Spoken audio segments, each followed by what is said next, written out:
ఇది పురుషశిల. దీన్ని మనం కొట్టినప్పుడు కంచు గంట మోగిన విధంగా దీర్ఘ శబ్దం అనేది వస్తుంది మనకి. ఇది స్త్రీశిల. దీన్ని కొట్టినప్పుడు ఇత్తడి గంట మోగినట్టుగా కొద్దిగా తక్కువ సౌండ్ వస్తుంది. ఇది నపుంసక శిల. దీన్ని మనం కొట్టినప్పుడు డప్పు సౌండ్ వస్తుంది.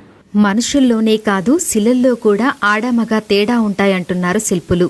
ముఖ్యంగా ఆలయాల్లో ప్రతిష్ఠించే విగ్రహాల కోసం ప్రత్యేకంగా శిలలను ఎంపిక చేస్తారని చెబుతున్నారు. మనం దేవాలయాల్లో గర్భాలయం లోపల ప్రతిష్ఠించేటువంటి దేవతా ప్రతిమలని శిలలను సేకరించేటప్పుడు మన ప్రాచీన శిల్పశాస్త్రాల్లో కొన్ని నియమాలు, నిబంధనలు, సాంకేతిక అంశాలు అనేది మనకు చెప్పడం జరిగింది. వాటిల్లో చెప్పిన ప్రకారంగా మనం శిలలను సేకరించేటప్పుడు కొండ ప్రాంతాల్లో కానీ, నదీ తీరంలో కానీ, చెరువు ప్రాంతాల్లో కానీ, సముద్ర తీర ప్రాంతాల్లో కానీ, దేవాలయ పరిసర ప్రాంతాల్లో కానీ మనం సేకరించవచ్చు అనేసి చెప్పారు.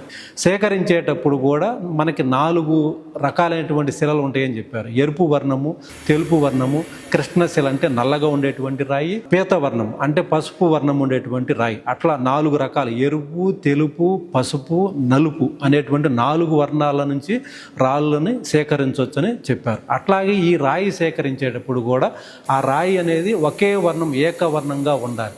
సపోజ్ మన కృష్ణశిల నల్లరాయి తీసుకున్నట్లయితే దాంట్లో రంగంతా కూడా నలుపుగానే ఉండాలి. కాటుక వర్ణం కానీ, దున్నపోతు కన్ను నల్లగా ఎట్లా ఉంటుందో అలా నల్లగా ఉండాలని చెప్పారు. దాంట్లో మచ్చలు కానీ, గీతలు కానీ, సారలు కానీ ఉండకూడదని చెప్పారు. ఏకవర్ణం ఒకే వర్ణంతో ఉండాలని చెప్పడం జరిగింది. దక్షిణాదిన కృష్ణశిలను మాత్రమే విగ్రహాల తయారీకి ఉపయోగిస్తారని, వాటిల్లో కూడా పురుష, స్త్రీ, నపుంసక అనే 3 రకాల శిలలుంటాయని నిపుణులు చెబుతున్నారు.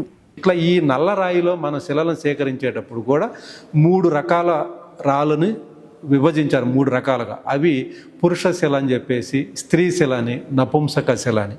వాటి యొక్క శబ్దాన్ని బట్టి, వాటి ఆకారాన్ని బట్టి ఈ విభజన అనేది చేయడం జరిగింది. పురుష శిల అనేటటువంటిది పరిణామంలో పెద్దదిగా ఉండడము, ఆకారంలో కూడా 8 పట్టాలు కానీ, 10 పట్టాలు కానీ, 12 రకాల షేపుల్లో కూడా ఉండొచ్చు అని చెప్పారు.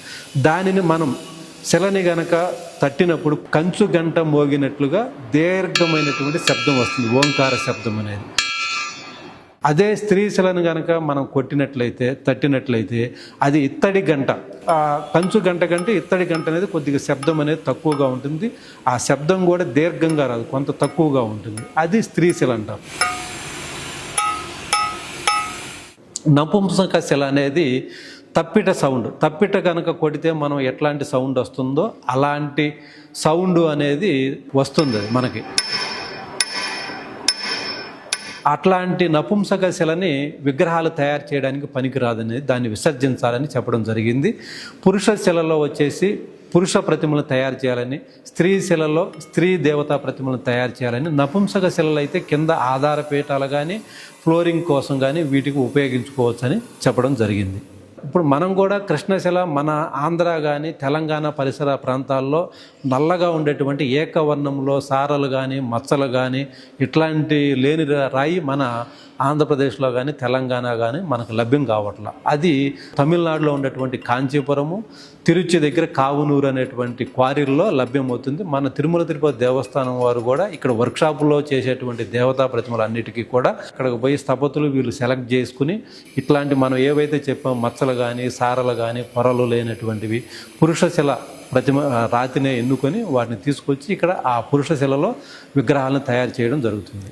తిరుపతిలోని ఎస్వి శిల్ప కళాశాల పూర్వపు విద్యార్థులు ఈ శిల్పాలు తయారు చేయడంతో పాటు దానిని వృత్తిగా స్వీకరించారు. ముందుగా మేము ఆ స్టోన్ అనేది కడగడం జరుగుతుంది. ఆ కడిగిన తర్వాత ఆ మచ్చలు లేని రాయిని సెలెక్ట్ చేసుకుంటాము. ఆ క్రాక్లు ఉంటాయి, ఆ క్రాక్లు లేని రాయిని మేము సెలెక్ట్ చేసుకుంటాం. సెలెక్ట్ చేసుకున్న తర్వాత అందులో ఎంత హైట్ అయితే వస్తుందో విగ్రహము, ఆ విగ్రహం ఏ విగ్రహాలు అందులో వస్తాయి, స్త్రీశిలలో ఏ వస్తాయి, పురుషశిల అయితే ఏది వస్తుంది, నపుంసకశిల అయితే ఏది వస్తుంది అని సెలెక్ట్ చేసుకొని ఆ సెలెక్టింగ్ ప్రకారం ఏ విగ్రహం అయితే వస్తుందో మాకు ఏదైతే అలాట్మెంట్ చేసి ఉంటారో ఆ విగ్రహం ప్రకారం ఆ స్టోన్లో మేము తయారు చేయడం జరుగుతుంది. పురుషశిల అనే దాంట్లో పురుషుల విగ్రహాలే తయారు చేస్తారు. ఎగ్జాంపుల్ మన వెంకటేశ్వర స్వామి, రాముల వారు, లక్ష్మణుల వారు, ఆంజనేయ స్వామి ఇలాంటివి. ఆ స్త్రీశిల అనే దాంట్లో సీతమ్మ వారు, లక్ష్మీదేవి, ఆండాలు, మిగతా వగేర విగ్రహ శ్రీశిల సంబంధించిన విగ్రహం శ్రీశిలలో తయారు చేస్తారు. నపుంసక శిల అన్న దాన్ని పీఠాలకు వేసుకుంటారు, లేదా ఫ్లోరింగ్కి వేసుకుంటారు. నేను ఎక్కువ ఒక 5 అడుగుల ఫీట్స్ వెంకటేశ్వర స్వామి అలా స్వామివారిని నేను చేయడానికి ఇష్టపడతాను ఎక్కువ. ఈ వర్క్ పరంగా మనకి నైపుణ్యం అనేది చాలా బాగుంది. దేవస్థానం నాకు మంచి ఉపాధి కల్పించింది. ఇప్పుడు పరంగా అయితే అమ్మవారు చేసిన చాలా అంటే స్వామివారి అవతారాలు చేసిన దశావతారాలు ఇప్పుడు ప్రస్తుతానికి అయితే ద్వారపాలుగా చేస్తున్నాం.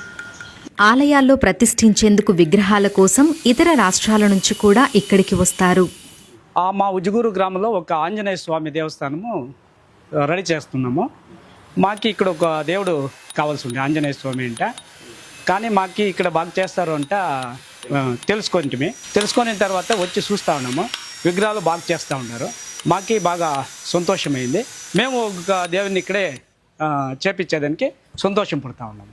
విగ్రహాలకు ఎంపిక చేసే శిలలపై ఎలాంటి మచ్చలు చారలు ఉండకూడదని శిల్పులు చెబుతున్నారు. మన ఇక్కడ శిల్పులు కూడా తయారు చేసేటప్పుడు ముందుగా ఏం చేస్తారంటే దాన్ని మంచినీటితో శుభ్రంగా కడుగుతారు. కడిగేసి ఆ పొరలు కానీ సారలు కానీ మచ్చలు కానీ ఏమైనా కనపడతాయేమోనని ఒకసారి పరిశీలన చేస్తారన్నమాట తయారు చేసే ముందే.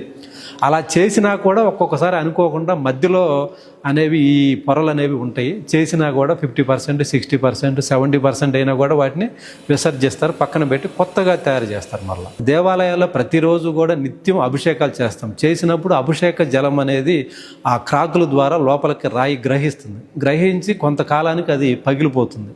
అందువల్ల వాటిని మనం విసర్జించాలని చెప్తున్నాం.